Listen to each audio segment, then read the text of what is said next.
അടിമുടി കോൺഗ്രസ് ആയിരിക്കുക എന്നത് കോൺഗ്രസിലെ അധികായർക്ക് പോലും സാധിക്കാതിരുന്ന കാലത്ത് അത് ഏറ്റവും മനോഹരമായി പൂർത്തിയാക്കിയ ഒരു നേതാവ് അർത്ഥപൂർണമായ ഓട്ടം തികച്ച് ഇന്ന് വിട പറഞ്ഞുപോയി. പരാതികളും പരിഭവവുമല്ല, പാർട്ടിയാണ് വലുതെന്ന് എക്കാലവും വിളിച്ചു പറഞ്ഞയാൾ. ഗ്രൂപ്പുകളോട് മുഖം തിരിച്ച് ഗ്രൂപ്പ് നേതാക്കളെ തന്ത്രപൂർവ്വം അനുനയിപ്പിച്ച KPCC അധ്യക്ഷൻ ആരാധ്യനായ ശ്രീ തെന്നല ബാലകൃഷ്ണപിള്ള.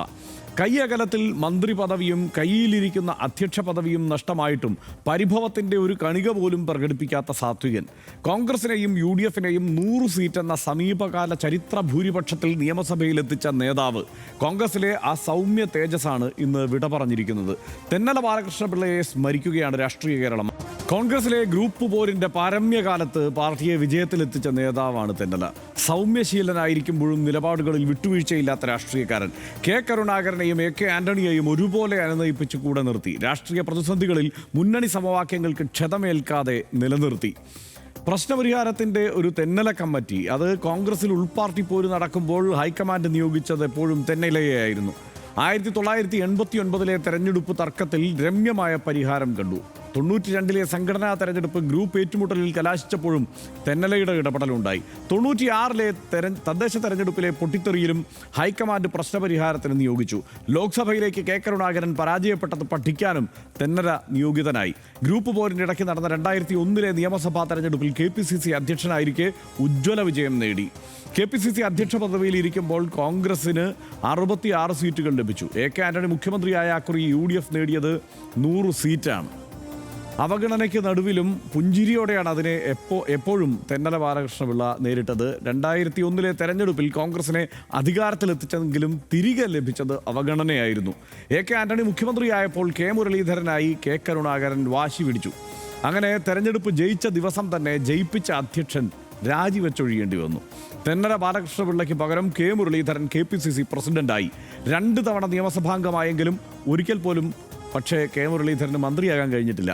2 തവണ MLA ആയെങ്കിലും തെന്നല ബാലകൃഷ്ണപിള്ളയ്ക്ക് ഒരിക്കൽ പോലും മന്ത്രിയാകാൻ കഴിഞ്ഞിട്ടില്ല. പറഞ്ഞുറപ്പിച്ച മന്ത്രി പദവി രമേശ് ചെന്നിത്തലയ്ക്ക് വേണ്ടി പരാതികളില്ലാതെ ഒഴിയേണ്ടി വന്നു. തെരഞ്ഞെടുപ്പിൽ മത്സരിച്ച കടങ്ങൾ വീട്ടാൻ 1967 33,000 രൂപയുടെ സ്വന്തം വസ്തുക്കൾ വിറ്റു. 22 ഏക്കർ ഭൂമി കുടുംബവിഹിതമായി കിട്ടിയ തെന്നലയ്ക്ക് ഒടുവിൽ അവശേഷിച്ചത് 17 സെന്റ് മാത്രമാണ്. പലകുറി ജനപ്രതിനിധിയും KPCC അധ്യക്ഷനുമായെങ്കിലും അഴിമതി ആരോപണം നേരിട്ടില്ല. അഴിമതിക്കാരെയും അഴിമതി നിഴലിൽ വീണവരെയും ഒരു ഘട്ടത്തിലും സംരക്ഷിച്ചിട്ടുമില്ല. ഗ്രൂപ്പുകൾക്ക് അതീതനായിരുന്നു. ഗ്രൂപ്പുകളിൽ നിൽക്കാതെ എക്കാലവും കോൺഗ്രസിൽ നിലനിന്ന നേതാവാണ്. ഒരു ഗ്രൂപ്പുമില്ലെന്ന് പറയുന്ന തെന്നലയ്ക്ക് പോലും ഗ്രൂപ്പുണ്ടെന്ന ആന്റണിയുടെ പരാമർശത്തെ രാജിഭീഷണി മുഴക്കിയാണ് പിൻവലിപ്പിച്ചത്. തെന്നല ബാലകൃഷ്ണപിള്ള രാജ്യസഭയിലെത്തിയത് 3 തവണയാണ്. 2003 രാജ്യസഭാ സീറ്റ് തർക്കം പിളർപ്പിലേക്ക് എത്തിയപ്പോൾ ഹൈക്കമാൻഡ് പരിഹാര സ്ഥാനാർത്ഥിയാക്കിയത് തെന്നലയെയാണ്. പരാതികളില്ലാതെ തന്നെയായിരുന്നു പടിയിറക്കം. 6 പതിറ്റാണ്ട് നീണ്ടുനിന്ന കോൺഗ്രസ് ജീവിതത്തിൽ ഒരിക്കൽ പോലും പാർട്ടിയെ പ്രതിസന്ധിയിലാക്കിയില്ല. പലകുറി അവഗണിക്കപ്പെട്ടപ്പോഴും തെന്നല ബാലകൃഷ്ണപിള്ള പരസ്യമായി ഒരു പരാതിയും പറഞ്ഞില്ല. KPCC അധ്യക്ഷ സ്ഥാനത്ത് നിന്ന് മാറ്റിയപ്പോഴും മാധ്യമങ്ങളുടെ ചോദ്യങ്ങളോട് സംയമനം പാലിച്ചു. എല്ലാവർക്കും അറിയാമല്ലോ എന്ന് മാത്രമായിരുന്നു മറുപടി. ആ മറുപടിയിൽ കാര്യങ്ങൾ ഒതുക്കി.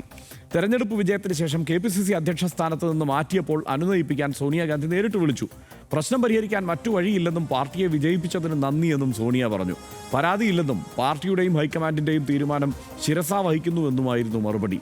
സോണിയയുടെ പ്രത്യേക താൽപ്പര്യപ്രകാരം 2004 വീണ്ടും KPCC അധ്യക്ഷനാക്കുകയും ചെയ്തു. ഇത് തീർച്ചയായും തെന്നല ബാലകൃഷ്ണപിള്ള കോൺഗ്രസിലെ ഒരു അത്ഭുതമാണ് ആ നിലയ്ക്ക് നോക്കിയാൽ. കാരണം അധികാരത്തിൻ്റെ വഴിയിൽ അദ്ദേഹം പിടിച്ചു വാങ്ങിയതൊന്നുമില്ലായിരുന്നു എന്നുള്ളതാണ് യാഥാർത്ഥ്യം. അദ്ദേഹം രാഷ്ട്രീയത്തിലേക്ക് വന്നത് തന്നെ പറയുന്നത് അദ്ദേഹം നാട്ടിലൊരു കൊള്ളാവുന്നയാൾ കോൺഗ്രസ്സിന് വേണം എന്നതുകൊണ്ട് ആ നാട്ടിലെ കോൺഗ്രസ്സുകാർ തന്നെ മുൻകൈ എടുത്ത് തെന്നലയെ നിർബന്ധിച്ച് രാഷ്ട്രീയത്തിലേക്ക് കൊണ്ടുവരികയായിരുന്നു എന്നാണ്. അങ്ങനെ അതിനുശേഷം ഇപ്പോൾ ഏറ്റവും സാധാരണ നമുക്കൊക്കെ പെട്ടെന്ന് ഓർത്തെടുക്കാൻ കഴിയുന്ന ഒരു കാര്യം, നമ്മൾ മാധ്യമപ്രവർത്തനം ആരംഭിച്ചതിന് ശേഷം സംഭവിക്കുന്ന ഒരു കാര്യം എന്ന് പറയുന്നത് ഈ K മുരളീധരന് വേണ്ടി തെന്നല ബാലകൃഷ്ണപിള്ളയെ ആ സീറ്റിൽ നിന്ന് ഇറക്കി വിടുന്ന രംഗമാണ്. അത് അന്ന് കോൺഗ്രസിലെ ഗ്രൂപ്പ് പോലെ ഏറ്റവും രൂക്ഷമായി നിൽക്കുന്നു. 2 ഗ്രൂപ്പായി നിൽക്കുന്നു. ആ സമയത്ത് AK ആന്റണി മുഖ്യമന്ത്രിയാവുന്നു. K കരുണാകരൻ്റെ കൂടെ 34 MLA കയ്യിലുള്ള K കരുണാകരൻ ഇപ്പുറത്ത് നിൽക്കുന്നു. അങ്ങനെയൊക്കെ നിൽക്കുമ്പോൾ, അതായത് 100 സീറ്റ് UDFന് കൊടുത്ത് ജയിപ്പിച്ച KPCC അധ്യക്ഷനാണെന്ന് ഓർക്കണം.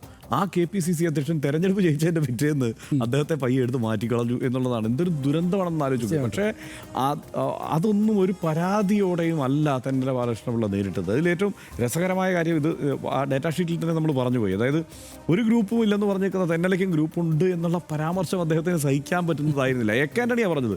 AK ആൻ്റണി ആ കാലത്ത് ഈ പറയുന്ന എല്ലാ അർത്ഥത്തിലും മാധ്യമങ്ങളുടെയും ഒക്കെ മുന്നിൽ അദ്ദേഹം അവതരിപ്പിക്കപ്പെടുന്നത് ആദർശധീരനായി തന്നെയാണല്ലോ. പക്ഷേ അദ്ദേഹത്തിൻ്റെ പരാമർശത്തെ തെന്നല തിരുത്തിച്ചു. ഞാൻ അങ്ങനെയല്ല എന്നുള്ളത് അദ്ദേഹം രാജ്യഭീഷണി മുഴക്കിയാണ് തിരുത്തിച്ചത്. അപ്പോൾ അദ്ദേഹം അങ്ങനെ ഗ്രൂപ്പിൻ്റെ ആളെ ആയിരുന്നില്ല. അങ്ങനെ നിന്ന്, അത് മാത്രമല്ല വലിയ സമ്പന്ന കുടുംബത്തിൽ നിന്നുള്ള ആളായിരുന്നു. പക്ഷേ തെരഞ്ഞെടുപ്പ് കാലത്ത് അദ്ദേഹം തെരഞ്ഞെടുപ്പ് നിന്നാൽ കുടുംബം ഈ പറഞ്ഞതുപോലെ ഒരു ഭാഗത്തു നിന്ന് വിറ്റഴിക്കുന്ന ഒരു സ്ഥിതിയായിരുന്നു. അദ്ദേഹം തെരഞ്ഞെടുപ്പുകളിൽ മത്സരിച്ചപ്പോൾ പോലും അടൂരിനെയാണ് പ്രതിനിധീകരിച്ചത്. മന്ത്രിയാകാനുള്ള അവസരം ഉണ്ടായിരുന്നു. അത് രമേശ് ചെന്നിത്തലയ്ക്ക് വേണ്ടി ഒഴിഞ്ഞു കൊടുക്കേണ്ടി വന്നു. ഇങ്ങനെ സാത്വികനായ ഒരു ഗാന്ധിയൻ എന്ന നിലയ്ക്ക് തന്നെ അദ്ദേഹത്തിൻ്റെ ആ ഓട്ടം ഓടിത്തീർത്തു എന്നുള്ളതാണ്. അതുകൊണ്ട് തന്നെ തീർച്ചയായും അത് RDX നമ്മൾ അനുസ്മരിക്കണമെന്നും അദ്ദേഹത്തിന് ആ ആദരവ് അർപ്പിക്കണമെന്നും തന്നെ തീരുമാനിച്ചത് നന്നായി. അതെ, വലിയ ജീവിതമായിരുന്നു. നമ്മളിപ്പോൾ ആ ഡാറ്റ ഷീറ്റ് കാണുമ്പോൾ എന്തൊരു അസാധാരണമായ കോൺഗ്രസ്സുകാരൻ എന്ന് കോൺഗ്രസ്സുകാർ പോലും ചിന്തിക്കും അല്ലേ. അത് കാണുമ്പോൾ രാഷ്ട്രീയക്കാരൊക്കെ ഇപ്പോൾ കാണുമ്പോൾ ആ ഡാറ്റ ഷീറ്റിലെ വിവരങ്ങൾ കാണുമ്പോൾ എന്തൊരു അസാധാരണമായ രാഷ്ട്രീയക്കാരൻ എന്ന് ആളുകൾ വിചാരിക്കും. അസാധാരണ രാഷ്ട്രീയക്കാരൻ 22 ഏക്കർ സ്ഥലം സ്വന്തമായിട്ട് കിട്ടിയിട്ട് അവസാനമാകുമ്പോൾ 17 സെൻറ്റേ ബാക്കിയുണ്ടായിരുന്നുള്ളൂ. അത് എന്തൊരു അസാധാരണത്വമാണ്. ഒരു രാഷ്ട്രീയ നേതാവിനെ സംബന്ധിച്ചിടത്തോളം, പ്രത്യേകിച്ച് ഒരു കോൺഗ്രസ്സുകാരനെ സംബന്ധിച്ചിടത്തോളം, കോൺഗ്രസ്സുകാരായ നേതാക്കളും സുഹൃത്തുക്കളും പോലും നമ്മളോട് ഞാനിത് പറഞ്ഞാൽ എന്നോട് ദേഷ്യം വരില്ല. കാരണം അവർ കോൺഗ്രസ്സുകാരെ സംബന്ധിച്ചിടത്തോളം 22 ഏക്കർ സ്വത്തുണ്ടായിരുന്ന ഒരാൾ 17 സെൻറ്റിലേക്ക് ചുരുങ്ങുക എന്ന് വെച്ചാൽ അസാധാരണമായൊരു പ്രോസസ്സാണ്. പക്ഷേ അദ്ദേഹം എന്താ നേടിയെടുത്തത്? അദ്ദേഹം അങ്ങനെയുള്ള ആദരണീയമായ വലിയ ജീവിതം ജീവിച്ചുകൊണ്ട് എന്താ നേടിയെടുത്തത്? ഇന്നിപ്പോൾ മുഖ്യമന്ത്രി പിണറായി വിജയൻ്റെ ഫേസ്ബുക്ക് പോസ്റ്റ്, സർവാദരണീയനും മാന്യനുമായ രാഷ്ട്രീയ നേതാവിനെയാണ് ശ്രീ തെന്നല ബാലകൃഷ്ണപിള്ളയുടെ വിയോഗത്തിലൂടെ നഷ്ടമായിരിക്കുന്നതെന്നാണ് തുടങ്ങുന്നത്. അത് രാഷ്ട്രീയ നേതാക്കളുടെ മരണം ഉണ്ടായിക്കഴിഞ്ഞാൽ മറ്റു രാഷ്ട്രീയ നേതാക്കൾ കക്ഷി രാഷ്ട്രീയ വ്യത്യാസമില്ലാതെ നല്ല വാക്കുകൾ പറയും. പക്ഷേ ഈ വാക്ക് വായിക്കുമ്പോൾ ആരും നിഷേധിക്കില്ല. സർവാദരണീയനും മാന്യനുമായ രാഷ്ട്രീയ നേതാവിനെ വാർഡ് പ്രസിഡന്റ് മുതൽ KPCC പ്രസിഡന്റ് വരെയുള്ള ചുമതലകൾ നിർവഹിച്ച അദ്ദേഹം ആ പരിചയ സമ്പത്ത് വാക്കിലും പ്രവൃത്തിയിലും കാത്തു സൂക്ഷിച്ചിരുന്നു അല്ലേ. അത് നമുക്കറിയാം. അധികാരവും അധികാരമില്ലായ്മയും ഒരുപോലെ എന്ന് കണ്ട രാഷ്ട്രീയ ജീവിതത്തിനുടമയാണ്. സാത്വികത എന്ന് പറയില്ലേ നമ്മൾ, അദ്ദേഹത്തിന് എപ്പോഴും അന്ന് നമ്മൾ ഈ ജോലി തുടങ്ങിയിട്ട് തിരുവനന്തപുരത്ത് സംസ്ഥാന തലസ്ഥാനത്ത് രാഷ്ട്രീയത്തിൻ്റെ തലസ്ഥാനത്ത് നിന്ന് ഈ ജോലി തുടങ്ങുന്ന കാലങ്ങളിലൊക്കെ, അല്ലെങ്കിൽ ഇത്തരം കാര്യങ്ങൾ ശ്രദ്ധിച്ചുകൊണ്ടിരിക്കുകയും നമ്മൾ റിപ്പോർട്ട് ചെയ്യുകയും ചെയ്യുന്ന കാലത്ത് ഇപ്പോൾ ഒന്ന് ആലോചിച്ച് നോക്കൂ.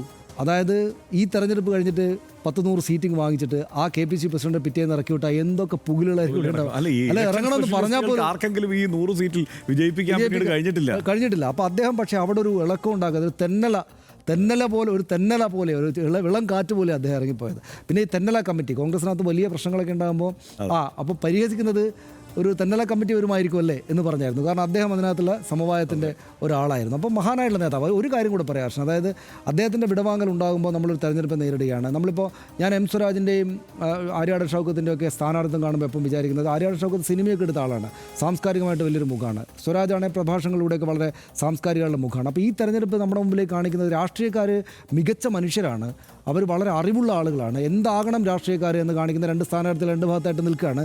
തെന്നല ബാലകൃഷ്ണപിള്ളയുടെ വിയോഗം ഈ ഘട്ടത്തിലുണ്ടായത് ശരിക്കും കോൺഗ്രസ്സുകാർ എന്താണ് എന്നും ശരിക്കും രാഷ്ട്രീയക്കാർ എന്തായിരിക്കണം എന്നും കാണിച്ചു തരുന്ന ഒരു വലിയ സംഭവമായിട്ട് വേണമെന്നാണ് എനിക്ക് തോന്നുന്നത്. തീർച്ചയായും തൂവെള്ള ഖദർ രാഷ്ട്രീയത്തിലെ സംശുദ്ധിയുടെ അടയാളമാണല്ലോ, ഒരു അടയാളമായാണല്ലോ ഇതിനെ കണക്കാക്കുന്നത്. തികഞ്ഞ ചാരിതാർത്ഥ്യത്തോടെയാകും തെന്നല ബാലകൃഷ്ണപിള്ള ഖാദിക്കുപ്പായം എല്ലാ ദിവസവും അണിഞ്ഞിട്ടുണ്ടാവുക. അധികാരത്തിന് പിന്നാലെ അലയുന്ന കാലത്ത് തേടി വന്ന അധികാര പദവികളിൽ നിന്ന് എതിർപ്പേതുമില്ലാതെ ഇറങ്ങിപ്പോന്ന അപൂർവതയായിരുന്നു തെന്നല. അധികം ആർക്കും സാധിക്കാത്ത കാര്യമാണത്. സംഘടനയ്ക്ക് മുകളിൽ എക്കാലവും ഗ്രൂപ്പ് വാഴുന്ന പാർട്ടിയാണ് കോൺഗ്രസ്. പിന്നണിക്ക് ആൾബലവും കയ്യടിക്ക് ആൾബലവും ഉള്ളവർ അതിജീവിക്കുന്ന സംവിധാനം. അങ്ങനെ ഒരു പാർട്ടിയിൽ കോൺഗ്രസ് ആണ് സർവസ്വവും എന്ന് പറഞ്ഞ ഒരാൾ, കാൽപ്പണം പോലും ഇല്ലാതെ രാഷ്ട്രീയത്തിൽ ഇറങ്ങി സ്വന്തം കീശ നിറയ്ക്കുന്ന രാഷ്ട്രീയക്കാർക്ക് മുന്നിൽ സ്വത്ത് വിറ്റ് പാർട്ടി നടത്തിയ നേതാവ്, അതൊരു മികച്ച മാതൃകയാണെന്നല്ല പറയുന്നത്. കോൺഗ്രസ് ആയിരിക്കുന്നതും കോൺഗ്രസിലായിരിക്കുന്നതും തമ്മിൽ വ്യത്യാസമുണ്ടെന്ന് തെന്നല ജീവിതം കൊണ്ട് തെളിയിച്ചു. രാഷ്ട്രീയത്തിലും ജീവിത പദ്ധതിയിലും ഗാന്ധിയൻ ദർശനം പകർത്തിയ അവസാനത്തെ ആശയ തേജസ്വിയാണ് കേരളീയ സാമൂഹിക മണ്ഡലത്തിൽ നിന്ന് ഇപ്പോൾ ഇറങ്ങിപ്പോയിരിക്കുന്നത്. തെന്നല എന്ന നിസ്വാർത്ഥ രാഷ്ട്രീയ കാലത്തെ കോൺഗ്രസുകാർക്ക് മാത്രമല്ല സകല രാഷ്ട്രീയ ധാരയിലെ പൊതുപ്രവർത്തകർക്കും മാതൃകയാക്കാവുന്നയാളാണ്. അടുത്ത കാലത്തിറങ്ങിയ ഒരു സിനിമാ ഡയലോഗ് പോലെ പദവികളുടെ ഉയരം കൂടുന്നതിനനുസരിച്ച് കോൺഗ്രസിൽ സാർ വിളികളും കൂടും. പക്ഷേ തെന്നല ബാലകൃഷ്ണപിള്ളയെ സാർ എന്ന അനുയായികൾ വിളിച്ചത് ആത്മാർത്ഥമായാണ്. ആ സംശുദ്ധ രാഷ്ട്രീയ ജീവിതത്തിന് RDXന്റെ പ്രണാമം.